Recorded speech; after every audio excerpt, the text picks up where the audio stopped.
Ассалаумағалейкум ардақты ағайын. Біздің елде жаңа Қазақстанды құру үшін жаңа жылды күтіп жүргендей. Өйткені әр аймақтағы жаңаланған шыршалардан басқа өзгерісті біз байқамадық. Халықтың түсіне де кіріп шықпайтын мемлекет қазынасынан бөлінген қаржылар және сол қаржыны аямай асап, қалтасына басқан шендер, желге ұшқан миллиондар. Осы аптада халқы кедей, теңгесі құнсыз Қазақстандағы әр салаға бөлінген бюджет пен әлеуметтің ішін аласапыран еткен айшықты ақпаратты жіліктеп жеткіземіз. Ендеше Бағдар жобасының бір апталық қорытындысын бастаймыз.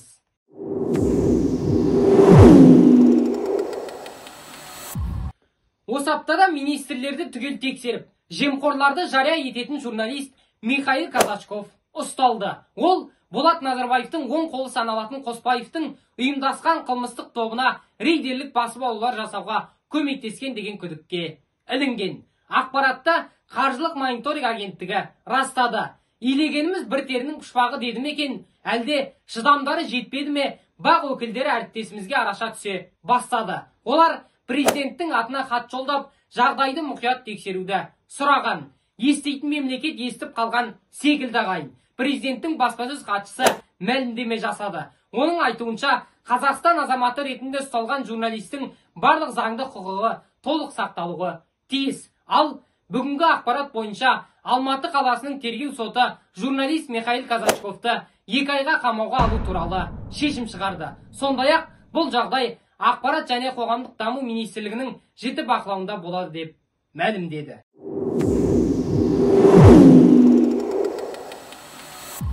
Оқиғасы үзілген ортан белден қайтадан айтылды ғой. Арқан керген. Қазақстан-Қытай шекара бекетіндегі сұмдық оқиғаға да біраз уақыт болыпты. Тілшілермен тілдесуді, бұқарамен үндесуді ұната бермейтін Челах президентке хат жазды. Өмір бойына сотталып, тағдырын тар қапасқа арнаған шекарашы әділетті Қазақстанның құрылып жатқанынан хабардар болса керек. Құрметті президент, мен біраз жыл өтсе де, сол трагедияның қалай болған жайлы айтуға дайынмын. Барлық кінәлі өз жазасын алуы керек. Мен көп нәрсе сұрамаймын, жай ғана тыңдап, маған айтуға мүмкіндік беріңіз. Мен тергеушілерге ашық және бейтарап айғақтарды беруге дайынмын. Қайғылы оқиғаның нақты бет-бейнесі әлі ашылмаған, деп жазды Челах президентке жолдауында. Туыстарының айтуынша, хат президентке электронды түрде жіберілген. Жазбаның мерзімінде қаңтарда қаралуы мүмкін деп көрсетіліпті. Құпия деректі жайып салам деген шекарашы не айтқысы келдеген, пікір жазыңыздар.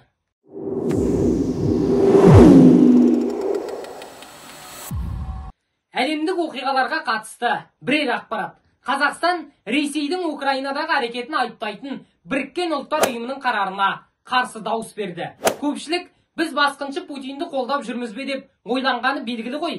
Бұл сауалға мәжіліс депутаты Айдос Сарым жауап берген екен. Депутаттың пікірінше, Қазақстан келесі жолға қарарда қалыс қалады. Сондай-ақ амалдың жоқтығында ашып айтты. Қазақстанның геосаяси жағдайын еске салған Айдос Сарым көрші елдерді мысал ретінде алқаш пен наркоманға теңеді. Бұл сөзі көршің соқыр болса, бір көзіңді қысып жүр дегенге саяды. Көршінің көңілін аулап жүріп, санкцияның тұзағына түсіп қалмасақ игі.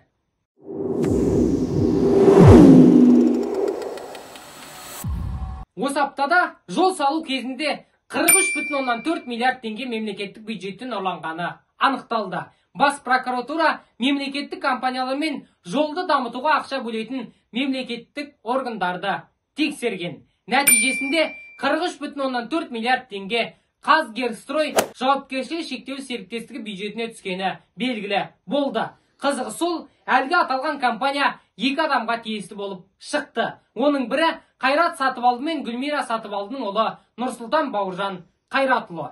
Айта кетейік, бұған дейін Қайрат Сатыбалды Қазақ Телеком акционерлік қоғамын жымқырған үшін сотталды. Ал Гүлмира Сатыбалды күдікке ілінген бюджет қаржысын жымқыру фактісі бойынша тергеу амалдары күні кеше ғана аяқталып, прокуратураға берілді. Бірақ Бауыржан Нұрсұлтанмен байланысты жол компаниясын тексеру жаңа Қазақстан мен ескінің арасындағы кикілжің емес, жемқорлықпен жүйелі күрестің бастауы деп сенеміз.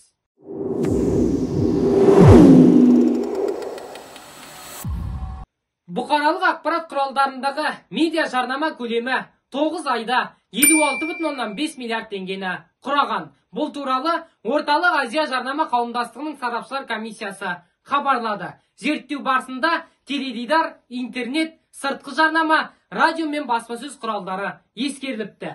Өткен жылмен салыстырғанда жарнамадан түсетін табыс 6,5%-ға артқан. Нақтырақ айтсақ, теледидар жарнамасының көлемі 23 миллиард теңгені құрап, 2%-ға төмендеді. Сыртқы жарнама көлемі 6,9 миллиард теңгені құрап, 6%-ға өсті. Радио көлемі 2,5 миллиард теңгеге жетіп, 2%-ға қысқарды. Баспасөз көлемі 0,86 миллиард теңгені құрап, 8%-ға төмендеді. Зерттеудің қорытындысына сәйкес, дәстүрлі журналистиканың медиа нарықтағы танымалдығының уақыт ағынымен төмендеп бара жатқанын аңғару қиын емес.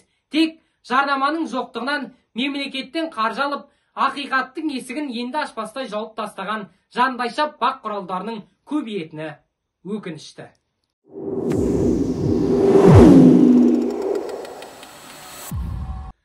2023 жылдан бастап шенеуніктердің мобильді ақша аударымы тексеріледі. Бұл сөзді естіген шенділердің көзі шарасынан шығып кете жаздаған шығар. Мемлекеттік кірістер комитетінің басшысы Данияр Жаналинов мобильді аударымдар туралы ақпарат заңнамада белгіленген нормаларға сәйкес алынатынын атап өтті. Қаржы аударымдарын тексеру 3 кезеңнен тұрады. Бірінші кезеңде 2023 жылдан бастап мемлекеттік қызметшілер мен олардың жұбайлары, квази-мемлекеттік сектор қызметкерлері тексерілмек. Құрметті ағажағалылар, ақшаны атасынан қалған мұрадай шашып төгетін заман өтті. Әділ Қазақстандағы мұндай тексерістер әділ жүреді деп сенеміз.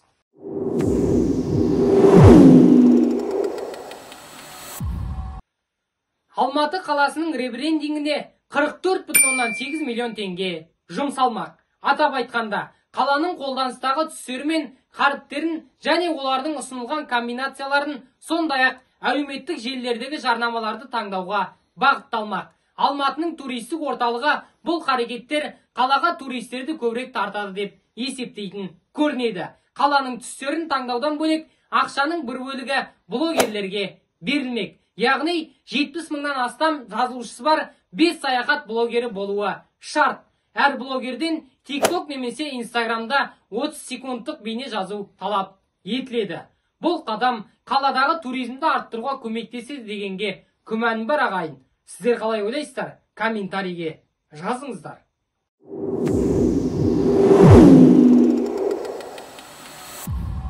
Мектептердегі ауысымдық ауыз түйісті жою үшін әкім Досаевқа 859 миллион теңге қажет. Алматы әкімдігінің өкілдері 5 медиа тілшісіне мектептегі оқу ауысымына қалай қарсы тұратындарын айтып берді. Біз жаңа мектептермен қосалқы ғимараттар салып жатырмыз. Артық жүктемесі бар мектептердің шағын алаңдарына шолу жасалады. 2 жылдың ішінде мәселені шешеміз. Біздің бағытымыз кезең-кезеңмен бір ауысымдық оқытуға көшу. Бірақ ол үшін қосалқы ауысымды алып тастау керек, деді Алматы қаласы білім басқармасының басшысы Ләззат Жылқыбаева.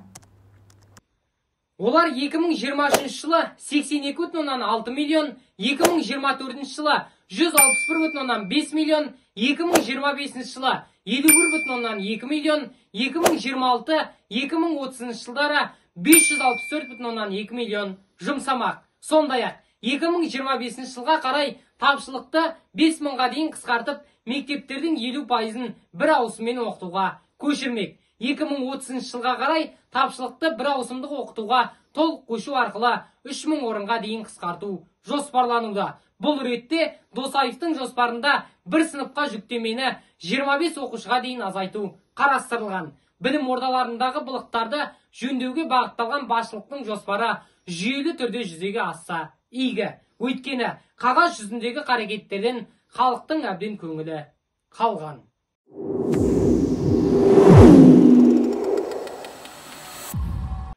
Алматының денсаулық сақтау саласын 180,2 миллиард теңгеге қайта жандандыру жоспары құрылды. Әкімнің орынбасары Әсем Нүсіпова Алматының емханаларының барлық проблемалары жақын арада шешілетінін айтты. Емханаларда жаңа стандарт пайда болады және сол бойынша денсаулық сақтау саласын ауқымды жаңғырту өтеді. Жақында мемлекеттік емханаларда керемет медициналық қызметтер алатын боламыз, деді ол. Досаевтың емханаларды жаңалау бойынша бөлінетін қаржының жыл сайынғы жоспары. Міне, мұқият қараңыздар.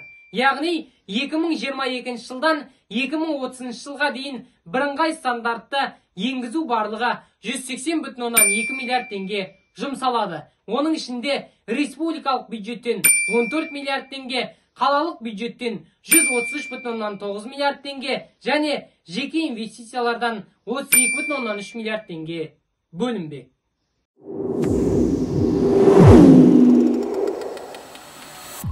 Қазақстанның мерекелер қоржынына тағы бір мейрам қосылуы мүмкін. Бұл мерекенің орны ерек, жөні мүлде бөлек. Даңдайсу мен дарақылықты байқамайсыз. Мәжіліс депутаттары 12 желтоқсанда тарихи құжаттармен дәлелденген Алаш Республикасының құрылған күні ретінде Алаш күні деп ресми белгілеуді және жыл сайын мемлекеттік деңгейде атап өтуді сұрады. Депутат Берік Дүйсенбиевтің айтуынша, депутаттық сауал сол күйінде қалған. Жүрдім бардым жауап алған. Тарихын темірқазықтай бекіткен елдің іргесі сөгілмейтіні белгілі ғой. Алаштың арда азаматтарын еске салып, насихат жүргізетін бұл мерекеге күнтізбеден орын тимей тұрғаны өкінішті.